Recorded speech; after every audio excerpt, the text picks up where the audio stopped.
नमस्कार, मी पंजाब हवामान अभ्यासक मुक्काम पोस्ट गुगळी धामणगाव तालुका सेलू जिल्हा परभणी। आजपासून खास करून शेतकऱ्यासाठी अंदाज देत आहे, कारण की राज्यामध्ये आता मध्ये राज्यात सर्व शेतकऱ्याची हळद काढणी चालू आहे, कांदा काढणी चालू आहे, तरी सर्व शेतकऱ्यांना एक सतर्क म्हणून अंदाज देत आहे, म्हणजे एक अधिसूचना म्हणून अंदाज देत आहे।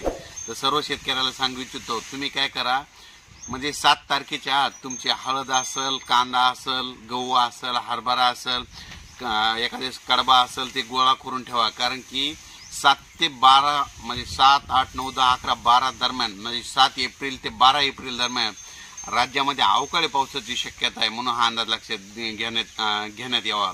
आणि सांगायचं झालं तर राज्यामध्ये पूर्व विदर्भ आपण एक भागावरून वळू पूर्व विदर्भामध्ये म्हणजे 7 तारखेपासून तर 12च्या दरम्यान पूर्व विदर्भामध्ये काही ठिकाणी गारपीट देखील होणार आहे, म्हणून ही अंदाज लक्षात घ्यायचा। आणि विशेष म्हणजे पश्चिम विदर्भामध्ये चांगला पाऊस पडणार आहे, म्हणून ही अंदाज लक्षात घ्यायचा। आणि शेतकऱ्याचा कांदा काढणी चालू आहे, म्हणून पश्चिम विदर्भातल्या शेतकऱ्यांनी 7 तारखेच्या अगोदर तुम्ही तुमचा कांदा झाकून ठेवावा, आणि 7 तारखेच्या अगोदर तुम्ही तुमची हळद देखील झाकून ठेवावी, म्हणून हा अंदाज लक्षात घ्या। तुम्ही तुमच्या पिकाचं नियोजन करावे। धन्यवाद।